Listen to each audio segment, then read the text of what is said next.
Hoy en el episodio 225 de Nos cambiaron los muñequitos. Sí, y eso es un tema bien importante, que es lo que le llaman en la psicología y en la consejería, el ajuste a la discapacidad. Y lo experimenta el que, como esta servidora que nazco, ¿verdad? Tengo un nazco con ella, ¿verdad? Y la persona que lo adquiera. Entonces, lo podemos asociar con lo que tiene que ver con las etapas del duelo. Porque sé que las etapas del duelo tienden a conocerse más, ¿verdad?, que lo que es el ajuste a la discapacidad. Y es un proceso bien retante. Mi nombre es Cristóbal Colón y esto es Nos cambiaron los muñequitos. Nos cambiaron los muñequitos. Nos cambiaron los muñequitos. Nos cambiaron los muñequitos. Nos cambiaron Los muñequitos. Nos cambiaron los muñequitos.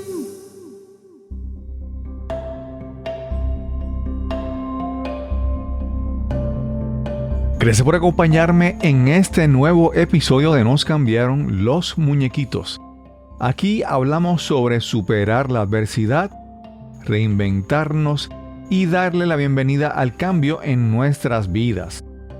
Cada semana te traigo una conversación inspiradora, relajada y a la vez profunda, buscando lecciones para aprender y ejemplos a emular. Este episodio es auspiciado por los webinars Hablemos de Podcasting Parte 1 y Parte 2. Más adelante te daré detalles o si quieres enterarte ya, visita la página cristobalcolon.net/webinar. Louis Braille fue un educador francés. Es el creador del sistema de lectura y escritura para personas con discapacidad visual que lleva su apellido. Braille dijo: debemos ser tratados como iguales y la comunicación es la forma en que podemos lograrlo. Te presento a nuestra invitada de hoy. Mi nombre es María del Carmen Rodríguez Morales, soy consejera en rehabilitación y consultora en inclusión, accesibilidad y discapacidad. Acompaño a las empresas y a los negocios para que sepan esas estrategias necesarias y claves para ser más inclusivos a la población con discapacidad o diversidad funcional, porque la inclusión y la accesibilidad beneficia a todos. María del Carmen se ha lanzado como emprendedora creando su proyecto de consultoría y educación sobre temas de discapacidad, acceso e inclusividad. Este es el episodio número 225 y conversamos con María del Carmen Rodríguez. Saludos, hoy tenemos una conversación. Hoy el momento en que estoy grabando esta entrevista, hoy tengo dos entrevistas que para mí son retantes porque es de gran aprendizaje para mí, ¿verdad? A veces para que tengas una idea, ¿verdad? La próxima entrevista que voy a grabar más adelante hoy, es con un amigo que pues yo lo conocía a través del podcast y su nombre es Marco. Y de repente yo veo un día en las redes sociales que no es Marco, es Sofía. Y yo, pero, ¿verdad? Entonces, a veces hablar sobre estas situaciones es aprender a entender, empezar a entender que uno tiene muchas veces prejuicios, ideas acumuladas por tantos años, por tantas cosas que no hemos escuchado, y de eso se trata hoy. Hoy vamos a tener una conversación con María del Carmen Rodríguez Morales, un nombre larguísimo. ¿Cómo está María del Carmen? Muy bien. Ciertamente, en primer grado ya me sabía casi escribir todas las letras del abecedario con mi nombre. Ay. Yo entonces hace un momento estaba escribiendo el nombre como parte de la configuración del sistema y yo decía, pero esto no cabe el nombre en este espacio de tan largo que es. Y hoy vamos a hablar sobre eso. Vamos a hablar sobre la historia de María del Carmen y vamos a hablar sobre diversidad funcional. No sé si ese es el término más correcto para referirnos a eso, pero vamos a hablar sobre eso. María del Carmen, háblanos sobre tu origen, dónde naciste, dónde te criaste, por favor. Claro, yo nací en Guayama, Puerto Rico, así que, como dicen, soy bruja de nacimiento. Me crié en el área sur de Puerto Rico, más o menos viví hasta los 21 años. Viví en un lugar que se llama el Barrio Carite, en Guayama, cercano al lago Carite, así que es un paraíso espectacular, un lugar con una vibra, una naturaleza exquisita, y cerca de mi casa hay un río, ¿verdad? Así Okay. que iba con mi hermano a buscar parchas, así que estaba rodeada de fresas también, como le dicen, fresas de monte, algo así Sí, fresa. le dicen. Así que así me crié, estudié un bachillerato en Psicología General en la Universidad de Puerto Rico, recinto de Calley. Ahí fue cuando yo comencé a conocer un poco más sobre lo que es discapacidad o diversidad funcional. En mi caso, nací con una condición neuromuscular, por eso tengo una discapacidad física. Más o menos como a los 6 años, un poquito más, o un poquito antes, mi madre empieza a identificar que, a diferencia de mi hermano, yo no gateé. Ella decía, pero ¿por qué yo no gateé? Y mi hermano Jesús sí, etcétera. Así que empieza a buscar información, y entonces en todo ese proceso, que al principio era como que, no, mamá, eso son changuerías, no, ella está bien, etcétera. Finalmente, a los 6 años, se identifica que tengo una condición que se llama Spinal Muscular Atrophy, que eso hace, ¿verdad? Para la gente que no, de manera virtual no se identifican ciertas cosas, así que para poderlo describir un poco más, pues eso hace que mi fuerza muscular del cuello hacia abajo se limite, es progresiva. Así que al momento, ¿verdad? Hay un medicamento que nos da un poquito de, nosotros le llamamos la espinaca, que nos ayuda un poco, ¿verdad? En lo que tiene que ver con la fuerza. Así que así he vivido, enfrentando un poco las barreras, y de eso podemos hablar un poquito más allá, de tener alguna discapacidad o diversidad funcional, en mi caso física. Y entonces estudio en bachillerato en psicología, ahí comienzo a aprender un poco más. Y algo bien interesante es que ahí empiezo a conocer otras personas, más o menos de mi misma edad, que también tienen otras discapacidades, sordera, personas ciegas, etc. Y ahí empiezo a ver que coincidíamos en los retos. Ahí también empiezo a decidir, ¿y qué yo voy a estudiar? Yo iba a ser abogada. Esa era porque yo defendía a todo el mundo y siempre terminaba ahí, ¿verdad? Con la razón, etcétera. Pero cuando empiezo a investigar un poquito más, yo decía, yo como que no me veo tanto. Como abogada estaba como que entre y dos, pero cuando termino, entonces estoy por terminar lo que es el bachillerato, empiezo a identificar que hay una ocupación que se llama consejería en rehabilitación, que me permitía unir la parte social e igualmente el aspecto de la discapacidad. Y entonces era en la UPR. Y yo decía, bueno, como que una institución económica, tenía también hospedaje accesible, porque yo vivía en Guayama.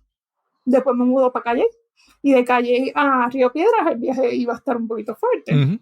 Así que entonces en todo ese proceso también estaba un poquito entregido con lo que tiene que ver con psicología clínica, que está un poco relacionada. Así que finalmente entro a la UPR Río Piedras, fue toda una aventura, me mudé a vivir sola por primera vez. Así que imagínate, mi mamá preocupada, la nena se fue, la accesibilidad pues un reto, el que dependía también de apoyos de otras personas para hacer mis actividades del diario vivir, porque eso es parte de una de las necesidades que tengo. Y entonces termino mi maestría. Tuve la oportunidad de trabajar como a tiempo parcial, colaborando en un programa de televisión que tenía que ver con la población con discapacidad. Pero yo decía, ¿y dónde voy a trabajar? Porque para ese momento yo no tenía transportación. Y uno de los retos para la mayoría de la gente que vive en Puerto Rico es transportación. Tienes que tener un carro, porque si no, el moverte, etcétera, es difícil. En mi caso, el poder tener un vehículo, pues ese vehículo tiene que tener un equipo especial para yo poderlo manejar. Y entonces, ¿qué pasa? Yo decía, wow, ¿dónde voy a trabajar? Había, ¿verdad?, la situación de que cuando tienes una discapacidad, pues hay unos retos adicionales, pues quizás los estereotipos, que etcétera. Así que yo estaba realmente bastante preocupada, pero en toda esta trayecto, ¿verdad?, de vida, que lo estoy resumiendo, surge una oportunidad de trabajar en el Departamento de Educación como consejera escolar, porque había necesidad de consejeros y a las convocatorias no llegaban consejeros profesionales. Así que voy a la convocatoria gracias a una amiga, consejera en rehabilitación también, que me buscó a mi casa, que me transfirió, ella me daba todo ese support. Y entonces vamos a la entrevista y somos seleccionadas a ambas. Así que ahí comienzo a trabajar. Más o menos fue como 6 o 7 meses luego de haberme graduado como consejera escolar en una escuela pública del municipio de Calle. Esa fue mi primera aventura laboral, que me encantó, la dinámica y un proceso de mucho aprendizaje para mí y también para la comunidad. La consejera en silla de ruedas. Y era un poco llegado, ¿verdad? Y la gente estaba como que, ¿what? Y en las escuelas que a veces, ¿verdad?, hay una diversidad ciertamente de todos. Y entonces luego, ¿verdad?, me despiden porque era un puesto para consejeros profesionales, es una larga historia. Igualmente a mi amiga también. Y entonces estoy un año completo sin trabajar. Fue bien fuerte porque era como que voy a conseguir trabajo, ¿qué voy a hacer? Sigo teniendo las dificultades de transportación. Que ni imaginar todo el protocolo que hacíamos para yo poder llegar a mis trabajos, con el apoyo de mi mamá, de mi pareja, etc. Y entonces comienzo a, ¿verdad?, seguía buscando, etc. Luego trabajo part-time gracias al referido de un amigo en la UPR Río Piedras como consejera en el programa Upper Back de Río Piedras. Y eso era a tiempo parcial por las tardes. Así que yo iba de Calle con la ayuda de mi mamá, que salía temprano del trabajo, llegábamos hasta Río Piedras, y entonces por lo menos eran 2 días de 2 a 3 días a la semana. Luego de ahí surge otra oportunidad en la misma UPR a tiempo completo, y es mi actual esposo quien me llevaba de Caguas a lo que es Río Piedras todos los días, toda una aventura, ¿verdad?, todo el andamiaje. Y luego de eso, ahí estuve como oficial de orientación, y entonces luego de ese, más o menos tuve como un año, sí, más o menos un año en la UPR Río Piedras. Me encantaba también el escenario laboral. Surge la oportunidad de trabajar en la administración de rehabilitación vocacional como consejera en rehabilitación. Es la primera vez como que tengo ese puesto oficial de la profesión, ¿verdad?, que había estudiado, pero obviamente los otros escenarios, mi trasfondo es súper necesario. Y entonces ya estaba en Caguas, un poco más cerca. Y en todo este proyecto, el proceso que les estoy comentando, todavía no había conducido, no había comenzado a poder completar ese proceso de manejar. Así que finalmente, durante mi trabajo en la administración de rehabilitación vocacional, que estuvo más o menos casi 3 años, ahí entonces en el 2017, sí, luego de María, en diciembre, con los semáforos que no funcionaban, yo estaba completando el proceso de manejar mi propio vehículo accesible, y ya yo estaba coqueteando con la idea de emprender, pero no sabía nada. Así que empecé, ¿verdad?, a aprender, porque el poder manejar me ayudaba a poder llegar a diferentes lugares, ¿verdad? Y para ese tiempo todavía no estaba tanto el elemento virtual, así que ahí es que empiezo a conocer un poco más, a entender un poco más, porque mi trasfondo es consejería y rehabilitación, súper social, nada empresarial, así que tenía que decir, bueno, ¿hacia dónde me dirijo? Me interesaban mucho las conferencias, las orientaciones, ya yo las hacía, orientaciones individuales, yo también a nivel de voluntariado, así que estaba por esa área. Así que en síntesis, ¿verdad?, ese es el trasfondo a cómo llego, ¿verdad?, a lo que estoy haciendo actualmente. María del Carmen, perdona que brinque, ¿verdad? Pero es que tú ahí seguiste el hilo, yo no te interrumpí, pero yo al principio me quedé con una pregunta. Tú decías que eras de Carite, de Guayama, y hablaste de ir a buscar frutas, fresas y todo eso. Entonces, quería preguntar, tu condición en el momento, en verdad, no conozco en qué tanto fue progresando cuando lo diagnostican cuando eras niña, si te podías mover, porque me dijiste que te ibas con tu hermano al monte. Entonces, ¿verdad? Quería ver cómo hubo ese progreso de que... Sí, exacto. Sí, bien importante, gracias, ¿verdad?, por preguntarlo. Es a los 6 años, que fue que se me identificó, yo caminaba, pero con dificultad. Por ejemplo, el caminar distancias largas, la parte de correr, yo nunca corría. Por ejemplo, en la escuela había juegos de pelota, yo bateaba la bola y un compañero o compañera corría por mí. Así que era, ¿verdad?, la estrategia, porque desde siempre no pude, ¿verdad?, lo que tiene que ver con correr ni estar, como dicen por ahí, subiendo cuestas. Así que sí iba caminando. Yo caminé de manera bastante independiente hasta los 11 años. Así que principalmente ya después de los 11 años empiezo a utilizar un andador. Ya entonces más o menos a los 15 comienzo a utilizar ambos, tanto el andador como la silla de ruedas, y más o menos ya para los 18, ahí es cuando estoy, como digo yo, full time con la silla de ruedas. Así que así más o menos fue la dinámica. Sí, sí. Mira, esta mañana, o no sé si fue ayer, me veía las noticias y veía el caso de un legislador que es ciego, que está acusado por unos actos de corrupción, ¿verdad? Entonces, como te digo, a veces pensamos, y ¿verdad? Esto es todo un aprendizaje para mí, espero que para la audiencia también. A veces pensamos que las personas con dificultades, con discapacidades, tienen como que, son estas personas como que inspiradoras y como que tienen, ¿verdad? Y son como virtuosas y son especiales. Los ángeles caídos del cielo. Sí, y todo el mundo es especial y todo el mundo tiene la capacidad de ser virtuoso y ser bueno, pero son personas normales. Entonces, yo miraba esto y yo decía, oye, pero un ciego iba preso, ¿verdad? Es como que siempre, como que no vemos a las personas con discapacidades como normales. Esperamos como que, no sé, unas expectativas diferentes. Hablar un poco sobre eso. Sí, y gracias por traerlo, porque eso es ¿verdad?, un sesgo, ¿verdad?, un prejuicio bien marcado. Y yo, antes de abundar un poquito, quiero explicar por qué nos ocurre. Y yo siempre hago la salvedad de cuántas veces vemos en un rol activo a la persona, a diferentes personas con diferentes tipos de discapacidades. Por otro lado está la parte de la autoidentificación. A menos que se te vea, pues la gente no lo sabe, y a veces pues mejor no lo digo porque van a pensar de mí, después me van a estigmatizar, etc. Así que una cierta elemento de visibilidad. ¿Y cómo se ha visibilizado? A través de la historia a la población. Pues que están sufridos, que necesitan siempre ayuda, que son historias de superación porque han tenido las habilidades a enfrentar todos esos retos que trae su discapacidad, y entonces lo asociamos a la persona. Pero realmente cuando hablamos del concepto de discapacidad, nos referimos a esa barrera que me causa la sociedad. Yo soy diferente como cualquier otra persona. En mi caso, ¿verdad?, pues tengo una situación de que me dificulta el aspecto de movilidad. ¿Pero por qué? Porque entonces cuando voy a un lugar no es accesible, no tiene rampa, etc. Y entonces es esta parte que todavía necesitamos poder visibilizar y poder no angelicar, ¿verdad?, a las personas que tenemos algún tipo de diversidad funcional. A mí a veces me pasa, ay, pero tú hiciste tal cosa. Uno de los temas que, por cierto, no lo mencioné, que yo comencé a trabajar, fue el tema de sexualidad.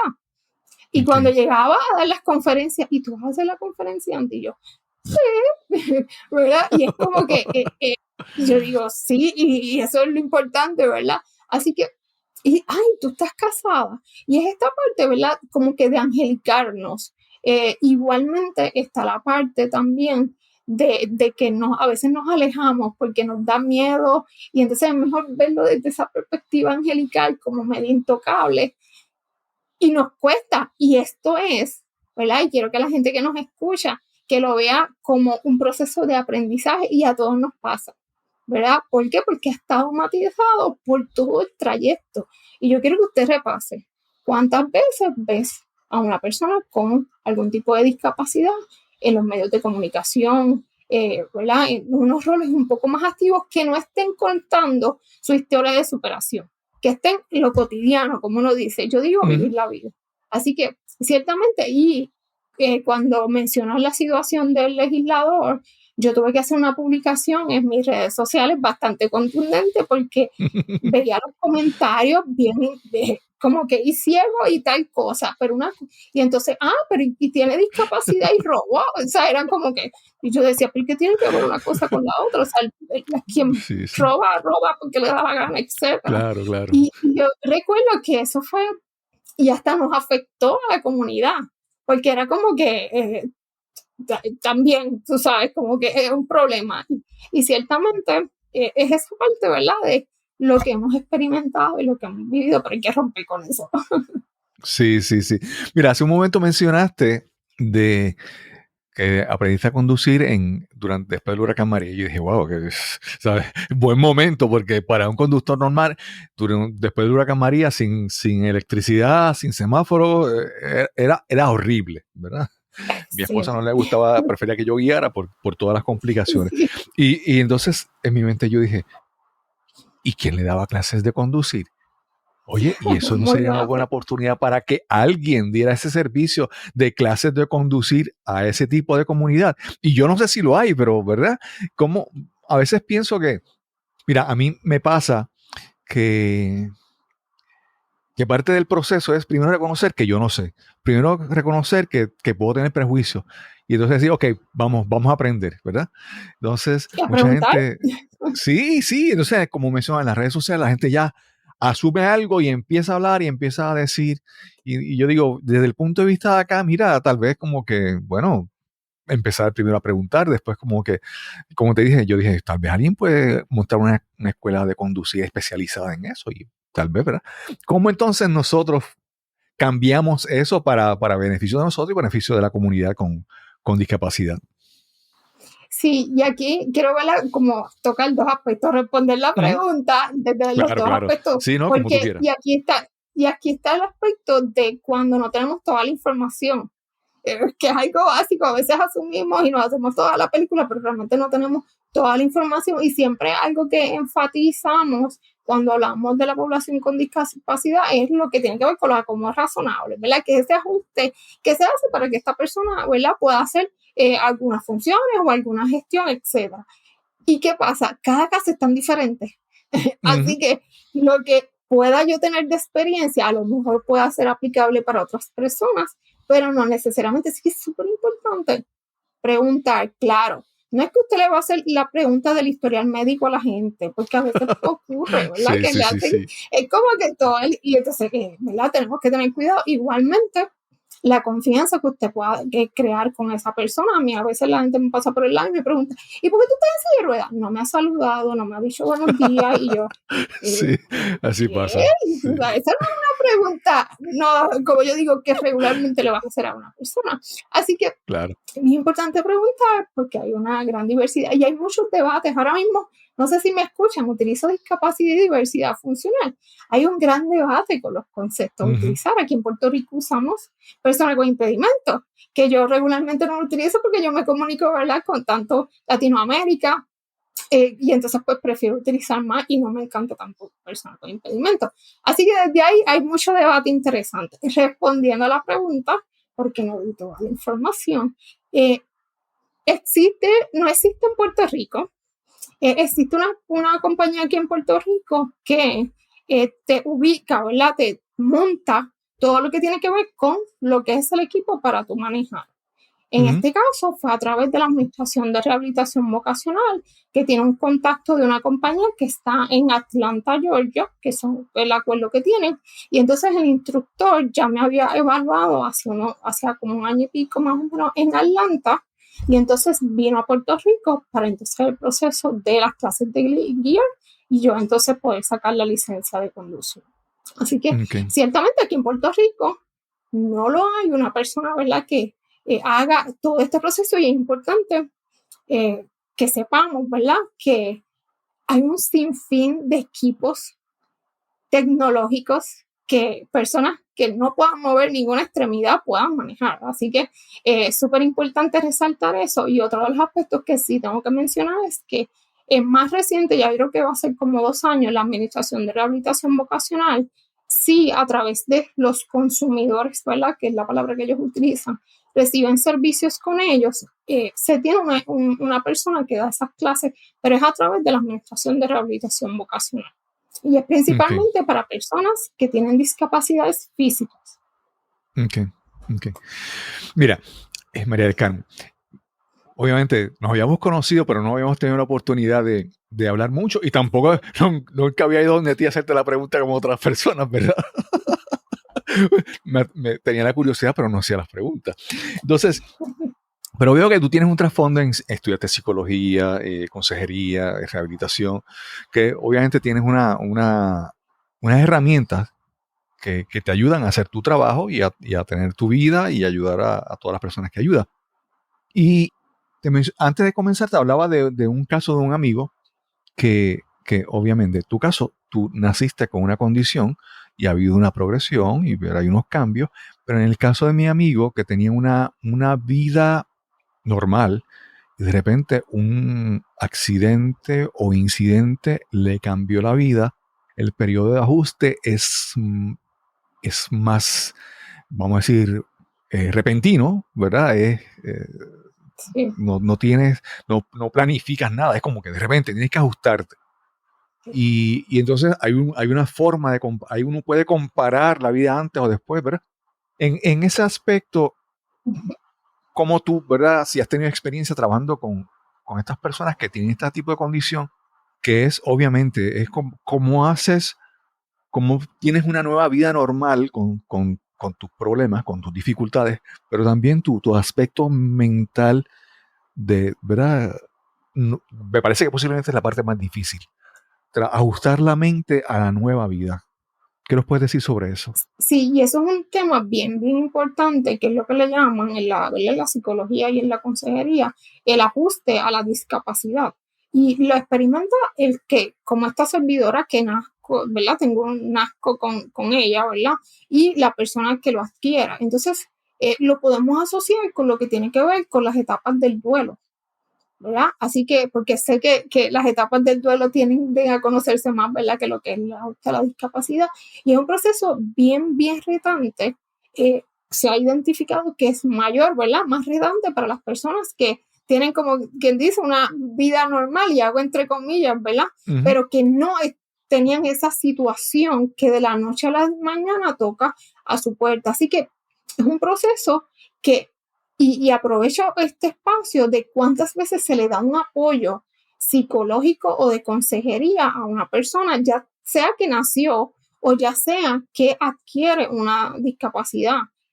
Hay una limitación en ese proceso. Lo que se hace casi siempre aquí en Puerto Rico, pues hay asociaciones que dan ese apoyo, ¿verdad? De par en par, de que ya yo pasé por la situación, así que en eventos, en lo que son grupos de apoyo, se da unos apoyos, valga la redundancia, pero también tenemos el reto aquí en Puerto Rico de la escasez de servicios a la población adulta y en muchas ocasiones las múltiples gestiones que tienes que hacer para poder tener una terapia, para poder tener un apoyo, para poder ser más independiente, y eso le añade una serie de situaciones emocionales que complica, ¿verdad?, lo que es el manejar un tipo de discapacidad. Pero ciertamente yo siempre hago la salvedad. En mi caso yo no pasé, ¿verdad?, por un psicólogo, etcétera, pero sí experimenté todas las etapas. En mi adolescencia era que yo no quería salir de mi casa porque yo era la nena diferente, era como que ay, ¿por qué yo? Y toda esta situación, ¿verdad?, que no es fácil. Imagínense en el caso de una persona que adquiere, ¿verdad?, una discapacidad y tiene que entonces ajustarse al mundo que, como dicen a muchos, está discapacitado porque nos limita a nosotros el poder llegar a un lugar. El ajuste también a veces al trabajo. Por eso yo hago énfasis a las empresas, ¿verdad? No es solo el que te llegue un candidato que tiene algún tipo de discapacidad, sino que alguno de tus empleados puede tener alguna situación y adquirir ya sea una discapacidad o ya sea una condición que le implique una discapacidad. Así que ciertamente es un reto y es importante que nosotros que no tengamos algún tipo de discapacidad o que seamos parte de ese núcleo, seamos apoyo, porque a veces como que podemos estar en negación, no querer salir, poder también estar como pensando en que no, esto, yo me voy a recuperar, esto está súper perfecto y toda esa parte demasiado ideal, pero que realmente el pronóstico no es tan, ¿verdad? Y que hay unos cambios significativos, así que es importante ese apoyo. Mi recomendación siempre es poder visitar a algún profesional ¿verdad?, de la conducta, psicólogo, que le dé ese apoyo para manejar, porque es un cambio, ¿verdad? Y sobre todo, el cambio físico que puedes tener también, ¿verdad?, es cognitivo, pero también los retos que sigues experimentando. Quizás ya no puedes ir al lugar que siempre ibas.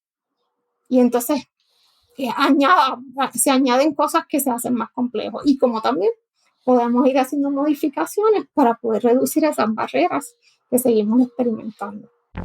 Hacemos una pausa y regresamos inmediatamente a nuestra conversación con María del Carmen Rodríguez. En marzo de 2018 lancé este podcast, Nos cambiaron los muñequitos. Inicialmente la intención era practicar y mejorar mis destrezas de comunicación. Casi 5 años después, más de 230 episodios grabados, puedo ver los resultados y el progreso. Incluso he sido reconocido con 4 Latin Podcast Awards. El podcasting realmente ha transformado mi vida y puede transformar la tuya también. Quiero compartir lo aprendido contigo y ayudarte a lograr estas 3 cosas. 1. Mejorar tus destrezas de comunicación. 2. Conectar con figuras de autoridad e influencia en tu campo de especialidad. Y 3. Elevar tu reputación y reconocimiento en tu profesión y en tu vida personal. Puedes obtener esos beneficios aún sin tener un podcast. Puedes contactar a podcasters y creadores de contenido, lograr entrevistas, conectar y llegar a nuevas audiencias. Te invito a los webinars Hablemos de Podcasting parte 1 y parte 2. En la primera parte hablaremos de las interacciones, las destrezas de comunicación y las mejores prácticas para moverte y beneficiarte del mundo del podcasting. En la segunda parte hablaremos sobre los recursos tecnológicos y cómo usarlos para lucir como un profesional de primer orden. Ambas sesiones serán virtuales, en vivo y libres de costo, los días 28 de febrero y 2 de marzo de 2023. Puedes ver más información y registrarte en el enlace cristobalcolon.net/webinar. Si ya pasó la fecha mencionada, no te preocupes. En ese enlace encontrarás la próxima fecha de ese u otros webinars relacionados. Recuerda, cristobalcolon.net/webinar para registrarte y garantizar tu espacio en las sesiones en vivo. Y ya estamos de vuelta a nuestra conversación con María del Carmen Rodríguez. Sí, mencionamos el caso de personas que por algún incidente o algún tipo de accidente de repente cambió su vida, ¿verdad? Y pensé de repente, es que la salud mental y, digamos, buscar terapia psicológica es tan, es como, siempre es como, no sé cómo decirlo, es que la mayoría de gente dice, no, es que el que va a un psicólogo es porque está loco. Yo no estoy loco, ¿para qué voy a ir a un psicólogo? Entonces, sí, esa es la cultura general, es que como que no, yo no necesito eso. Entonces, si una persona que de repente antes de tener ese accidente tenía esa mentalidad, va a ser un ajuste más difícil, ¿verdad? Y también entonces las personas que están en el entorno, en la familia, el círculo de esa persona que tiene ese cambio, si tiene esa mentalidad, como dice, ese estigma de que no quiero terapia, de que no quiero ayuda, entonces yo creo que aprovecho en el momento, ¿verdad? Ya que eres, como mencionaste, has estudiado en psicología y todo eso, es como que la salud mental o la terapia psicológica no es, yo creo, cuando estamos locos, o no es cuando tenemos una tragedia, yo creo que en la manera en que la normalicemos en la vida cotidiana, es más fácil. Por ejemplo, si yo de repente tuviera un cambio en mi vida como el que mencioné, o si alguien en mi familia, ¿verdad?, tiene algo así. Si normalizamos un poco más la salud mental, podemos vivir mejor y ayudar a los demás a vivir mejor. Entonces, así ya yo te vería en un sitio público y te diría la pregunta, oye, ¿por qué estás así? ¿Verdad? ¿Cómo normalizamos la terapia psicológica y la salud mental para vivir mejor? Sí, eso es clave, es fundamental y es cuando estamos experimentando un ajuste. Por ejemplo, y comparto, el tu emprender es un proceso de múltiples emociones y que a veces es una aventura y que a lo mejor tú necesitas como alguien con quien conversar. Así que un psicólogo es un recurso clave en ese proceso de ajuste a cualquier situación que tú tengas. Así es como lo tenemos que ver. No es porque necesariamente tengo una situación de salud mental, sino es que si otra persona me puede escuchar, importante, porque a veces no se escuchan, pero, ¿verdad? No tienen las herramientas y eso es porque la familia nos puede escuchar, nos puede dar apoyo, nos puede dar consejos, pero a veces esos consejos, ¿verdad? No son tan profesionales, ¿verdad? Y entonces es como que, y es ese ajuste y poder recibir esa apoyo, ¿verdad? No consejos, ¿verdad? Porque consejos, hay unos secos, pero ese apoyo para yo ajustarme a esta situación. Y algo bien importante, que yo le elija. Que yo elija buscar, ¿verdad? Ese apoyo, porque yo quiero estar mejor, porque no sé, quizás con quién hablarlo, o hay temas también, ¿verdad? Y aquí también ocurre en ocasiones, a veces el tema de sexualidad. El médico no mencionó nada, el terapista tampoco, etcétera. Y entonces hay temas que quizás quieres abordar con otro tipo de persona, con otro profesional, no se lo vas a preguntar quizás a tu familia, etcétera. Pues es esa búsqueda, ¿verdad? De ese recurso que me pueda proveer algún apoyo en algo que yo todavía no lo tengo muy claro y que es parte de ese ajuste más efectivo. Pero ciertamente tenemos que trabajarlo y verlo como parte de que vamos a generalistas, ¿verdad? Pues así mismo vamos, ¿verdad? A un psicóloga, igualmente el profesional de la consejería. Sí. María Carmen, tú trabajas y tú me aclaras si es así, con compañías y ¿verdad? Áreas de trabajo para trabajar con la diversidad funcional. A veces, desde mi punto de vista, y ahí tú me dices si estoy mal, ¿verdad? O si lo entiendo.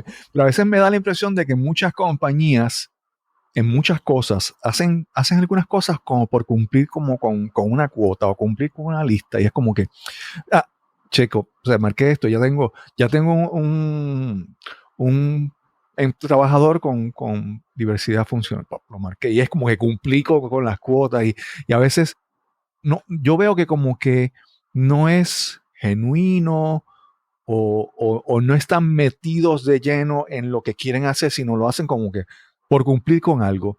¿Es eso normal o cómo lo ves? Pues veo ambas cosas, ¿verdad? Hay una parte, y aquí quiero entrar en hacer mucho énfasis, porque en muchas ocasiones se va como que, sí, voy a contratar a alguien que tenga algún tipo de discapacidad. La realidad es que no se supone que se identifique en el proceso, ¿verdad? Claro, hay unas entidades que ya tienen unos candidatos que sí, ¿verdad? Están identificados que tienen una discapacidad, pero esa parte de cuota en ninguna legislación, ¿verdad? De lo que tiene que ver con Puerto Rico y Estados Unidos, sé que en otros países sí se hace, no se promueve, porque no es cantidad, ¿verdad? Aquí no es que usted haga un check de que cumplí, etcétera. Así que yo he visto las dos, he visto como que, espérate, déjame ver si podemos trabajar la accesibilidad para ver como que, ¿verdad?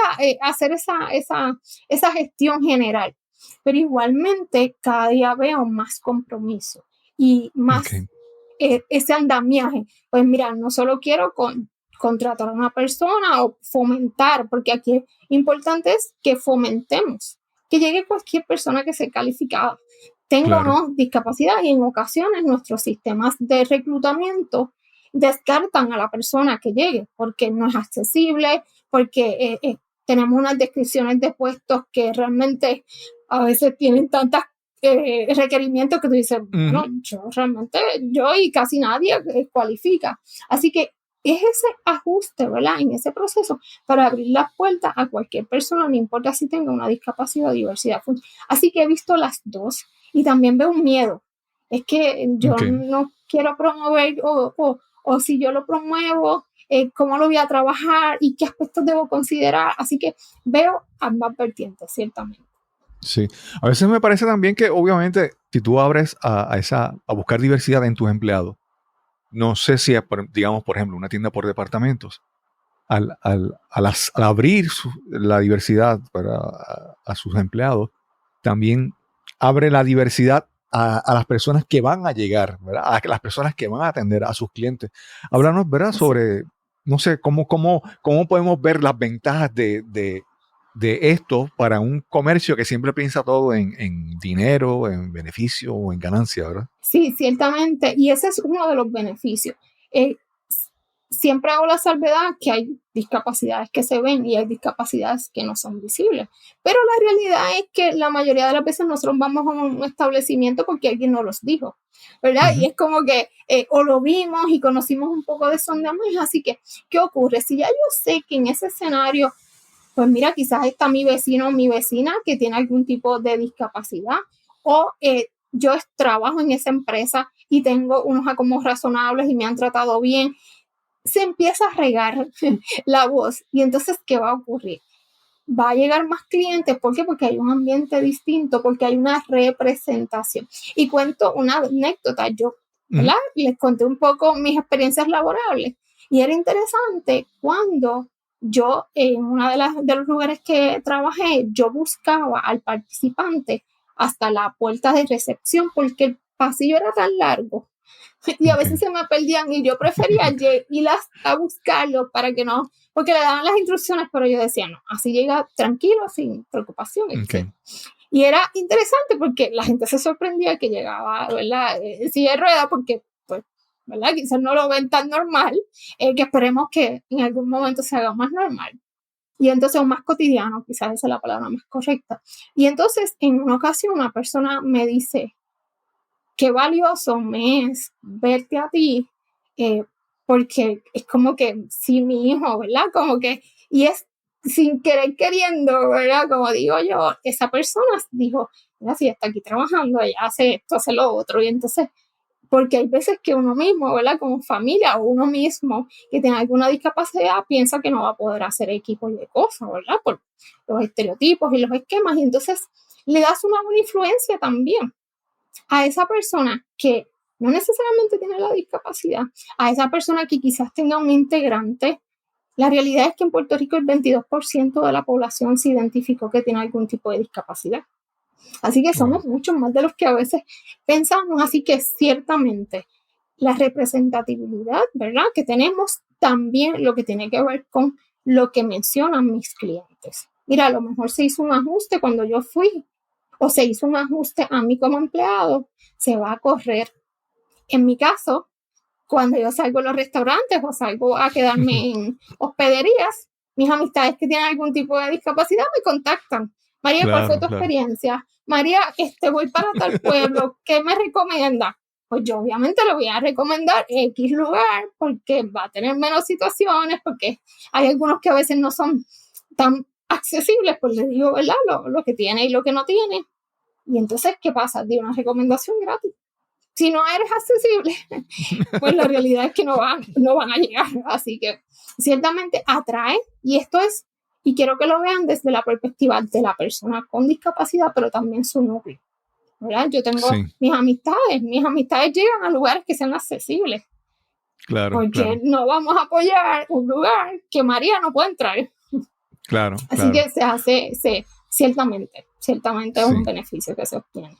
De repente me viene a la mente que, por ejemplo, digamos, una compañía contrata a una persona con una discapacidad y vamos, esto puede hacer un cambio, un proceso de aprendizaje para sus compañeros de trabajo, ¿verdad? Pero a mí me da la impresión de que, y tú me dices, ¿verdad?, si lo ves así también, que yo, por ejemplo, aprender a interactuar con una persona con discapacidad me puede añadir cosas que me pueden servir en otras áreas de mi vida. Digamos, por ejemplo, tener el tacto al hablar, al preguntar, al conversar, al escuchar, tener un poco más de compasión. Y entonces yo me da la impresión de que estas son cosas que no las quiero adquirir para trabajar contigo.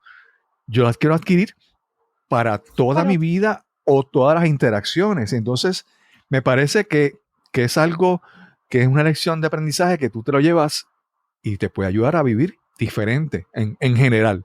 No sé si lo ves igual así. Sí, y digo definitivamente. Y aquí lo voy a compartir un poco desde, ¿verdad?, mi experiencia porque en mi caso, ¿verdad? Pues lo vivo todos los días, pero también he estado involucrada en diferentes organizaciones, en diferentes movimientos que todos tenemos, ¿verdad? Si no son familias, son personas que tenemos diferentes tipos de discapacidades. Y una de las cosas que, por ejemplo, recientemente estaba con una de mis mejores amigas que me menciona entre esta conversación que teníamos, cuánto yo aprendí contigo. Y entonces ahí empezamos a ver, ¿verdad? Porque ya trabajan brindando el apoyo a la población. Y entonces, los lugares inaccesibles. Pues mira, tenemos que buscar el plan B. Y el plan B quizás es X gestión. Y entonces, ¿qué pasa? Ese núcleo que está alrededor tuyo ya sabe que esa es un plan B, un plan C. Otra de las cosas es lo que tiene que ver con la percatación. Y me explico. Por ejemplo, el estacionamiento reservado. Es toda una aventura los estacionamientos reservados aquí en Puerto Rico. Podemos tener un podcast de 5 horas hablando de eso. ¿Qué pasa? A veces la gente no se percata de lo significativo que es el espacio aledaño que tiene aquí en Puerto Rico unas líneas pintadas de azul. Hasta que ven que abre mi rampa y toma ese espacio. Y entonces, esa interacción que he tenido con compañeros, el aspecto de la silla de ruedas. La silla de ruedas tiene unas particularidades sumamente caras, no todo el mundo, cualquier técnico no te la puede trabajar, y me acordé de uno de mis trabajos que se me dañó la silla, la goma se me salió. Así que mis compañeros ya sabían la estrategia de cómo resolver mi situación con la goma en lo que llegaba el técnico. Así que también el aspecto de, mira, vi que esta rampa, yo le llamo rampa suicida, que son las rampas bien inclinadas. Sí, eso te iba a decir. A veces, pues, sí. Y entonces, ¿qué pasa? Pues las personas que me pueden acompañar, pues, se pueden percatar. Esa rampa es media peligrosa, así que hay que bajarla con cuidado. Así que es esa parte de percatarte de cosas que quizás no te habías percatado y que ciertamente lo puedes aplicar. También está la parte de cómo nos comunicamos. A veces hablamos con conceptos muy complejos y qué bueno es, ¿verdad?, poderlo simplificar. Lo que tiene que ver con el valor de los letreros, de la identificación. Hay veces que pues uno sigue buscando y gestionando, pero en el caso de una persona quizás ciega no identifica a quién preguntarle. Pero entonces puede haber alguna señalización de pie, ¿verdad?, que pueda como que percibirla y entonces poder tener un poco más de información. Y aquí me refiero a personas que tienen algún residual visual. Así que esa parte de poder ciertamente, yo le llamo percatarnos de cosas que quizás no hubiésemos percatado anteriormente y que definitivamente lo podemos aplicar a la cotidianidad. Y otro elemento, una de mis profesoras de accesibilidad dice, cuando te pones los espejuelos de la accesibilidad, ya no hay marcha atrás. Yo tengo conocidos que dicen, ay, ese baño, María, no es accesible, mira, ese lugar tiene un escalón tal, y entonces como que ya está más que, y hacen el check, ¿verdad?, del lugar. Así que ciertamente adquieres unas destrezas, una percatación que ciertamente quizás como dice por ahí, tu vida cotidiana no lo hubieses hecho. Y en el caso de clientes que he tenido, ha sido principalmente el proceso de ajuste. Me explico, o sea, como razonable. Hay veces que yo pienso que este acomodo pudiese ser viable, pero en ese proceso, en ese diálogo con la persona, identifica otra alternativa y resulta ser, oye, eso lo podemos considerar para todo el área. Claro. Y entonces ahí se sigue multiplicando. Así que ciertamente, y hay mucho aprendizaje también. A veces me comparten clientes de lo que tiene que ver. Mira, aprendí a hacerlo de esta manera, que fulano lo hace porque tiene una discapacidad, pero es más fácil. Y entonces siguen, ¿verdad?, aplicando diferentes cosas, así que ciertamente. Sí. Mira, yo a veces, eso que tú decías, lo de los ojos de la discapacidad, o sea, los lentes de la discapacidad. De la accesibilidad. Sí, accesibilidad, perdón. Yo recuerdo, te mencioné de un amigo que está en silla de ruedas y recuerdo de una persona que le decía, oye, ve a Marshall y cómprame esto y tráemelo.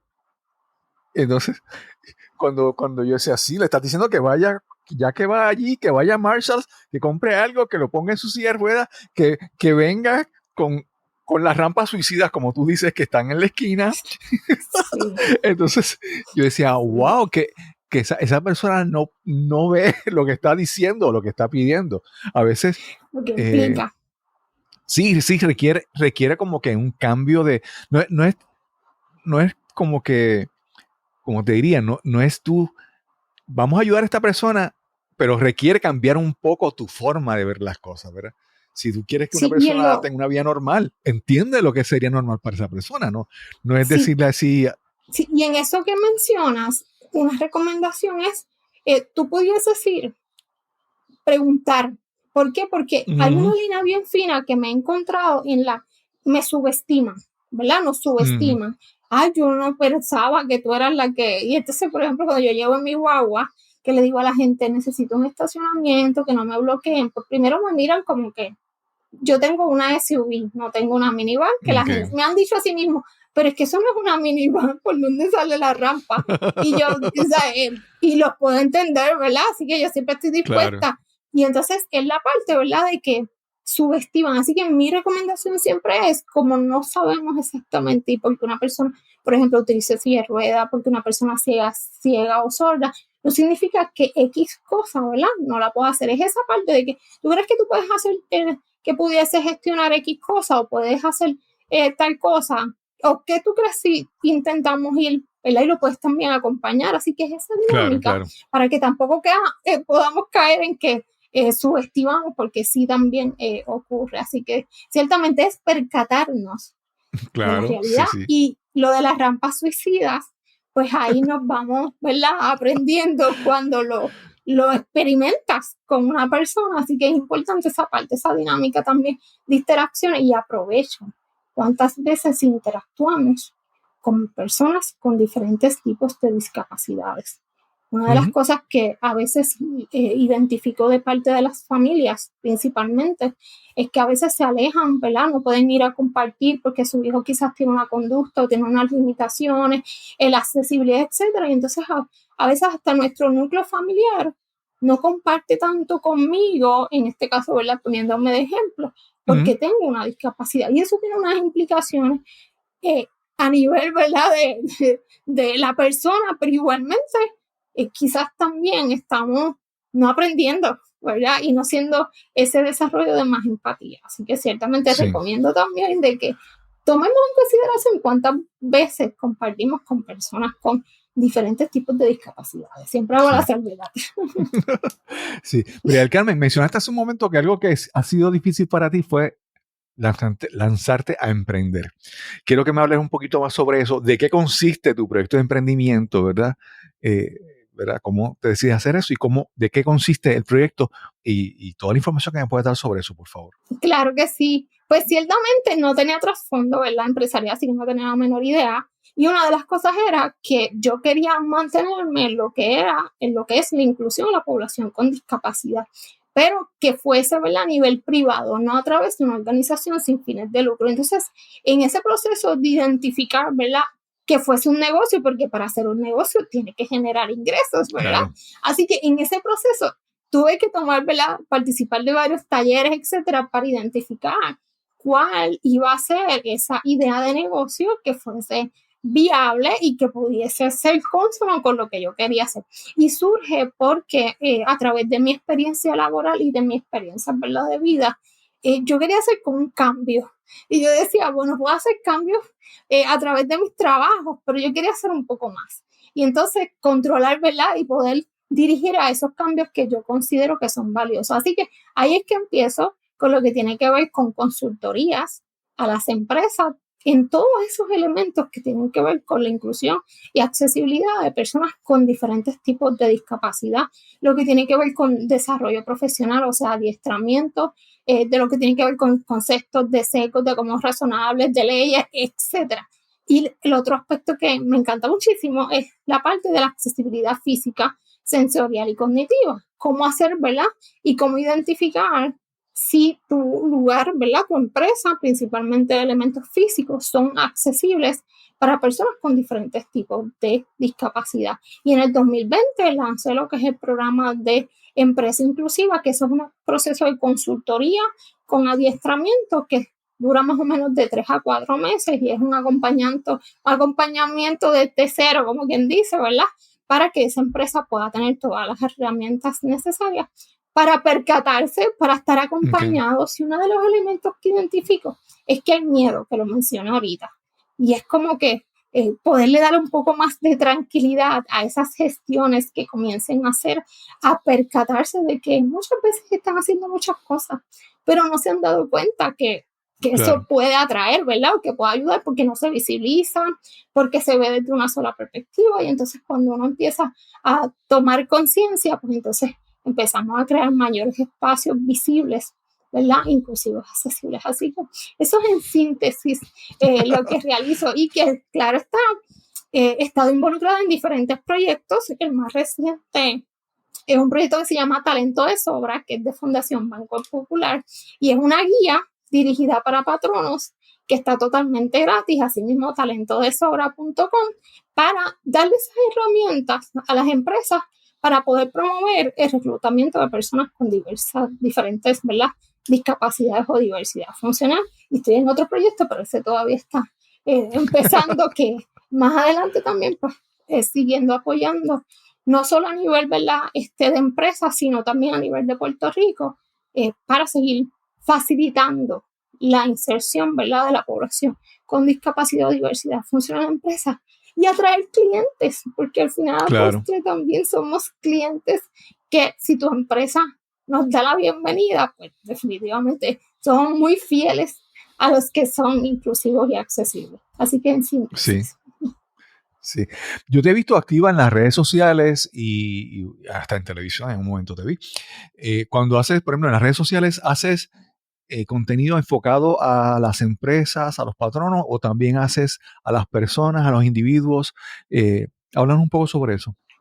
Sí, de todo un poco, ¿verdad? Esto es un tema que es un poco, a veces dividirlo tiende a ser un poco complejo. Así que trabajo en varios espacios con lo que tiene que ver con información que beneficia directamente a las personas que tienen algún tipo de discapacidad y su familia. Conocer sus derechos, pues mira que quizás debo ir a X lugar para poder obtener este servicio, etc. Y el otro aspecto también tiene que ver con esos apoyos y esas recomendaciones y esos tips a las empresas para elementos de reclutamiento, de acomodos, etcétera. Por ejemplo, formo parte del programa Somos Fuerza Regional, que es de la Asociación de Industriales la Región Centro Oriental, que se transmite por Gualo Radio los miércoles a las 4 de la tarde, y tengo un segmento el segundo miércoles del mes donde hablamos sobre diversidad funcional en ámbito laboral. Y ahí entonces compartimos tips, herramientas, compartimos historias también. Así que tengo esa combinación de ambas cosas. ¿Por qué? Y por qué quizás me veo bastante en diferentes espacios, porque necesitamos seguirlo hablando. Lamentablemente en el 2023 no se habla tanto el tema, y también desde un aspecto de concientización, pero también positivo, y también, ¿verdad?, que se sienta la persona quien me escuche, ¿verdad?, y transmitir ese mensaje de que, mira, yo adquirí una herramienta más, un conocimiento más, y me siento como más cómodo, más cómoda, y no tenerle miedo, ¿verdad? A veces también se asocia demasiado con las leyes y que si la demanda, etcétera. Eso es parte también, ¿verdad? Porque si se violentan derechos a alguien, pues eso es parte, ¿verdad?, de los aspectos a considerar.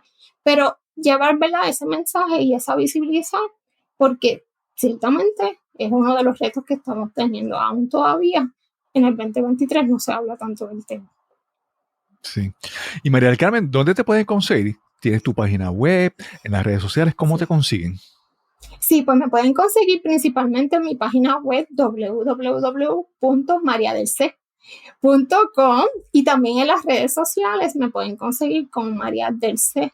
Rodríguez Morales. Estoy en Facebook, estoy en LinkedIn, estoy también en Instagram, y tuve que abreviar el nombre porque está muy largo, así que es María del C. Rodríguez Morales en todos esos espacios. Y también me pueden escribir a info@mariadelc.com.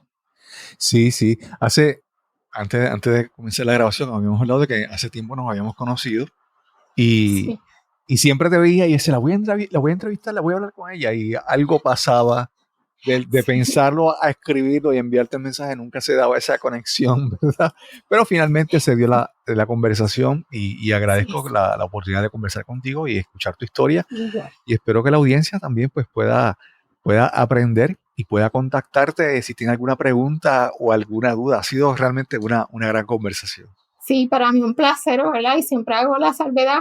La inclusión y la accesibilidad nos beneficia a todos, así que vamos a verlo desde esa perspectiva y seguimos reaprendiendo y seguimos también fortaleciendo esa empatía que tan necesaria es para la salud mental de todos nosotros. Sí, a veces podemos pensar que no queremos cometer un error o que tenemos dudas en hacer algo. Y mira, y hay veces que pues hay que preguntar y hay que aprender y hay que estar bien claro en que trato de hacer algo, pero trato de estar bien claro con mis intenciones, ¿verdad? De que yo quiero ayudar. Y a veces pues no lo hago mejor, pero aprendo, pregunto, ¿verdad? Y de eso se trata, hacer esa pregunta, y porque esto va constantemente cambiando, ¿verdad? Así. Culturalmente. Antes se hablaba de tal vez de alguna persona con discapacidad y era como una carga para la familia y era como como que algo que iba a estar ahí en la familia. Entonces, pues, cada vez la tecnología, por ejemplo, ahora mismo estamos conversando a la distancia, hay tantas cosas que están cambiando que nosotros tenemos que, pues, mantenernos aprendiendo, porque si no, ¿verdad? No hay forma. Gracias, María del Carmen. Quiero agradecer una vez más a María del Carmen Rodríguez por esta interesante y educativa conversación que tuvimos hoy para este episodio. Y recuerda el webinar Hablemos de Podcasting parte 1 y parte 2. Para recibir más información, para ver más información de este webinar, visita la página cristobalcolon.net/webinar. Y sin más que añadir, nos encontraremos entonces en el próximo episodio de Nos cambiaron los muñequitos. Hasta la próxima.